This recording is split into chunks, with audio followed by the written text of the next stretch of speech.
এখন আপনারা যদি বলি বাংলাদেশ নিবেন না মক্কা নিবেন, কোনটা নিবেন? বাংলাদেশ না মক্কা? মক্কা। কেন? আপনি কি বাংলাদেশকে ভালোবাসেন না?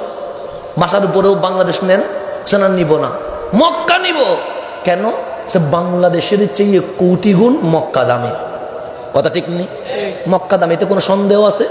নাই। এখন মক্কা দামি কেন? কারণ সেখানে কাবা আছে। মক্কা দামি কেন? কারণ সেখানে মসজিদে হেরেম আছে। মক্কা দামি কেন? কারণ সেখানে আরাফা আছে। মক্কা দামি কেন? সেখানে মিনা মুজদালিফা আছে। মক্কা দামি কেন? কারণ সেখানে হাজারে আসওয়াদ আছে। আপনার মালিককে জিজ্ঞেস করেন, মালিক মক্কা দামি? মালিক বলবে হ্যাঁ মক্কা দামি। কেন দামি? আল্লাহ বলে তুই কি বলেছিস? আমি বলেছি মাওলা কাবার কারণে মক্কা দামি। আমি বলেছি মসজিদে হেরেমের কারণে মক্কা দামি। আমি বলেছি হাজরে আসওয়াদের কারণে মক্কা দামি। আমি বলেছি মাকাম ইব্রাহিমের কারণে মক্কা দামি। আমি বলেছি সাফা মারওয়ার কারণে মক্কা দামি। আমি বলেছি মিনা মুজদালিফার কারণে মক্কা দামি। আল্লাহ বলে লা উকসিমু বিহাযাল বালাদ, তুই যা বলেছিস একটারও কসম করছি না, কারণ এগুলোর কারণে মক্কা দামি হয় নাই। ও আনতা হাবিব, আপনি নবীর কসম, হিল্লুম বিহাযাল বালাদ, আপনার কদম মক্কার জমিনে লাগার সাথে সাথে মক্কার মক্কা নাই, তা মক্কাতুল মুকাররমা হয়ে গেছে। সেই জন্য ইত্তেফাকুল উলামা, এখানে আকসারুল উলামা নয়, ইখতিলাফুল উলামা নয়, ইত্তেফাকুল উলামা। সমস্ত আলেম ঐক্যমত হয়েছে মদিনার চেয়ে মক্কা দামি। কিসের চেয়ে বললাম? মদিনার চেয়ে মক্কা, কারণ এখানে কাবা আছে, এটা কোনো সন্দেহ নাই।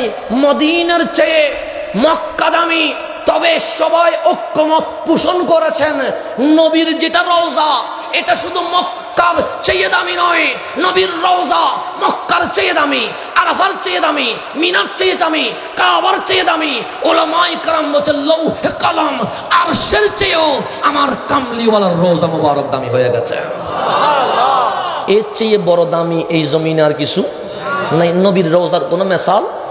মদিনার চেয়ে মক্কা দামি, সন্দেহ নাই।